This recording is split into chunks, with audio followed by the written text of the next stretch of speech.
Je m'appelle James Gray, je suis rappeur et chanteur, originaire de Lille. Et si je devais définir mon style, je dirais qu'il s'agit de poèmes mi-cyniques, mi-raisin, déposés sur une musique empruntée au rap, à la soul, au jazz et à la chanson française. En ce moment, je diffuse les Sad Summer, qui sont des reprises tristes de chansons populaires, de chansons connues, tout style confondu. Enfin, plutôt ça, les chansons françaises pour le coup, pour illustrer mon été triste en fait. Faute de sous, je pars pas en vacances. Et là, avec la Covid-19 qui a aussi bien contribué à bousiller l'été de plein d'autres gens, ben ça fait sens. Donc, Sad Summer. Et à côté de ça, je suis en train de peaufiner un EP qui s'appelle Die Toten Katzen, qui sortira en septembre. Et dedans, il y aura du clavier, de la batterie, des chanteuses gospel super fortes, des thèmes incroyables, donc de la basse aussi, et du trombone. C'est presque cliché, mais Michael Jackson, pour son univers musical et aussi pour son visuel que je trouvais hypnotisant de fou.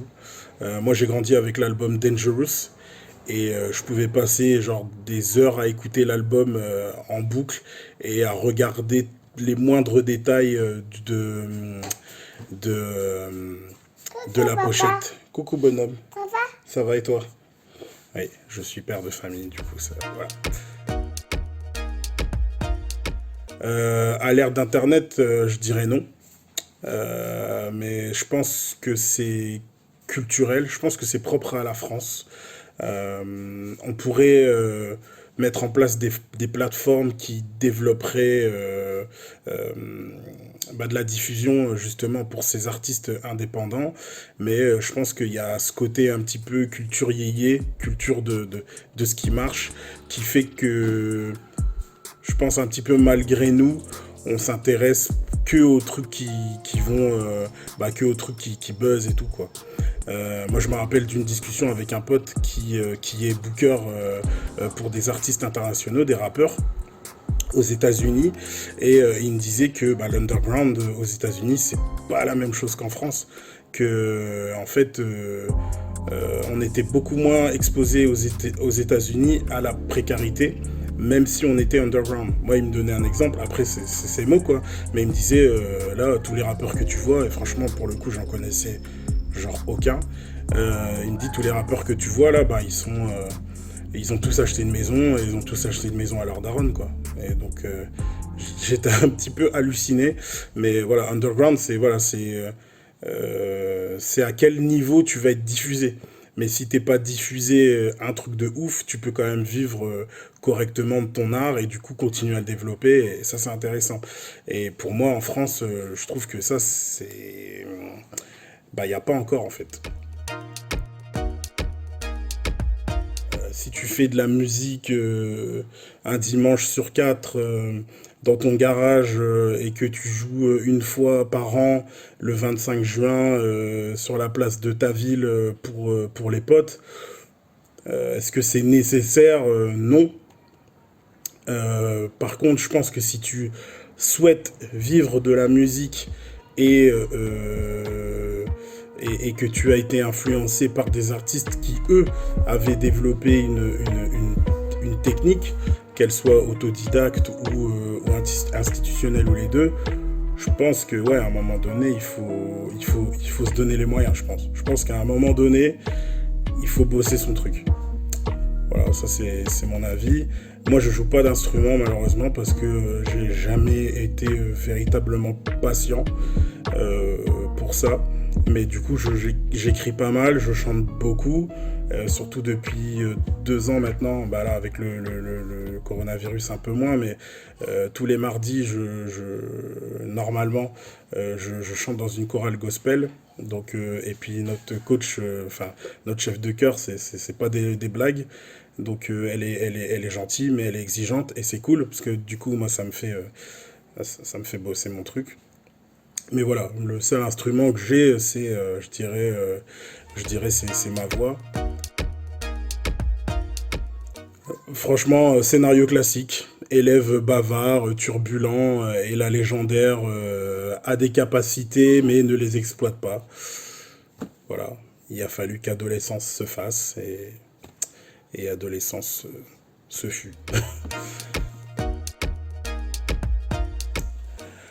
C'est une stratégie marketing intéressante qui met en lumière en fait le caractère manipulable de la masse.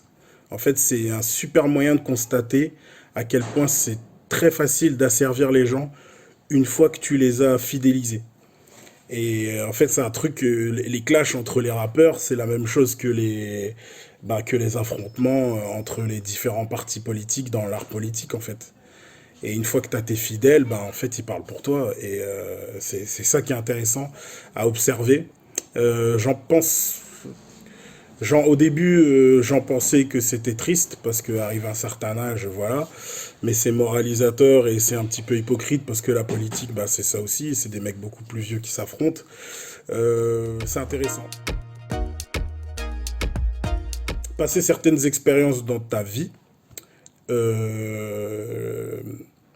t'intéresser à ce qui se passe dans le monde dans lequel tu vis, ça devient inévitable, je pense. Donc, et la politique, c'est un petit peu comment le monde s'organise, quoi. Donc oui, je m'y intéresse un petit peu, et c'est un truc aussi la politique, c'est quelque chose qui va nourrir mes textes. Donc ça, c'est toujours du plus. De toute façon, comme je disais, c'est la merde, c'est inévitable. Donc autant prendre autant prendre de l'inspi là où elle se trouve. Par rapport à mon point de vue politique, je dirais que je suis un militant très très modéré de l'éducation populaire. Donc je m'intéresse un peu aux travaux de tous ces penseurs qui gravitent autour de ce courant, en fait. Voilà. Si je dois en citer deux qui sont un petit peu... qui se rejoignent sur certains sujets, mais qui sont un peu opposés, je dirais Franck Lepage et Michel Onfray, par exemple. Mais après, il y a plein d'autres penseurs que moi, j'inclurais dans l'éducation populaire. Et c'est vraiment très intéressant. Il faut aller checker ça, c'est cool. J'ai eu la chance en 2010, si j'ai pas de bêtises, de faire le Magic Mirror. Donc c'est une salle de concert qui est installée pour le Tourcoing Jazz Festival. Et je faisais la première partie de Daniel Waro. Donc c'était dans le cadre d'un dispositif d'accompagnement qui s'appelle la Sauce Jack. Et pour cette année-là, plutôt que d'accompagner des artistes, en fait, les organisateurs du tremplin à la Sauce Jack ont eu pour l'idée d'appeler des artistes et de former un groupe éphémère où il était question qu'on fasse plusieurs dates, dont cette date-là au Magic Mirror. Et en fait, on a fait la première partie d'un monstre de blues réunionnais qui s'appelle le Maloya. Le blues réunionnais, c'est le Maloya. Et vraiment, ça, c'est la figure du Maloya. Et on a fait sa première partie. Et ce qui était ouf, c'est que quand on est arrivé, les gens, ils nous ont applaudi. C'est trop fort. Les gens, ils tapent, tu sais pas, ils savent pas ce que tu vas faire et ils t'applaudissent déjà. Et j'ai trouvé que c'était surprenant parce que moi, à la base, je viens du rap. J'ai rappé avant de chanter et les applaudissements, c'est toi qui vas les chercher, c'est pas l'inverse. Donc du coup, c'est vraiment marquant. Après, j'ai plein d'autres grands souvenirs, mais celui-là, c'est vraiment. Je me suis dit, ah ouais, t'es dans un level, t'as level up en fait, t'as passé de niveau. Non seulement l'art est utile, mais je pense qu'il est indispensable. Je pense qu'il est indispensable pour maintenir. Ça fait partie des facteurs qui vont faire que la société peut rester en bonne santé. Enfin, pour moi, je pense. Parce que c'est justement l'art, c'est quelque chose qui va survoler la société et qui va mettre en exergue toutes ces facettes. Donc celles qui sont bonnes comme celles qui ne le sont pas. que ce soit via quelque chose de très personnel ou via quelque chose de très générique, très général. C'est quelque chose qu'il ne faut pas confondre. Après, c'est la définition que je m'en fais, c'est totalement subjectif, mais qu'il ne faut pas confondre avec le divertissement, qui, selon moi, est un travestissement de l'art. Et je pense que c'est à ça que tu sais si t'es dans le déclin, c'est quand le divertissement est plus présent que l'art. Là, tu sais que ça pue et qu'il faut t'installer à Saint-Pierre-et-Miquelon, au moins là-bas, et là tu seras bien. Je pense que le système économique actuel, mondial, il pue un peu la merde. Et du coup, ça crée des inégalités assez horribles. Et c'est lié à l'éducation, en fait. On est éduqué à être en compétition tout le temps pour servir ce système économique qui nous met ensuite en compétition avec le reste du monde. Donc ouais, il y a un truc, ouais, je pense que globalement c'est l'éducation. C'est comment l'éducation, je pense, c'est la transmission d'une manière de voir le monde. Et ouais, on voit pas le monde correctement, je pense. Franchement, et donc je pense que c'est ça qui va pas dans le monde.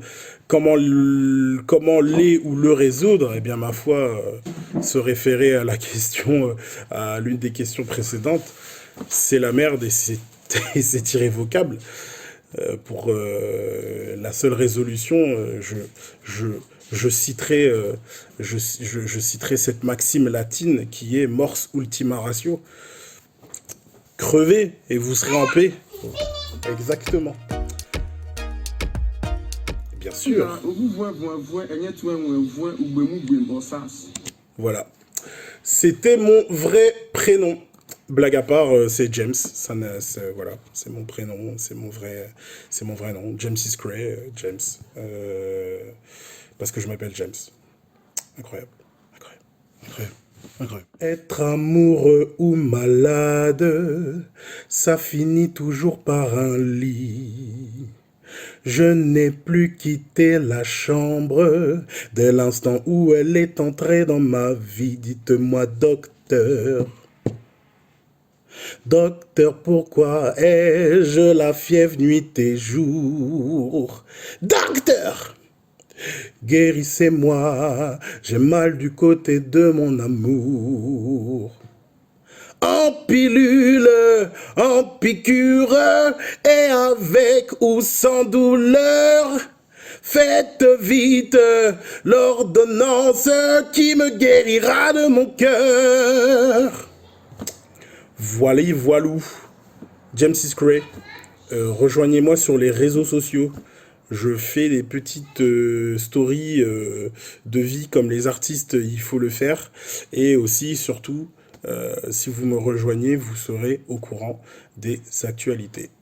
Merci mon interview, ça fait plaisir et à bientôt.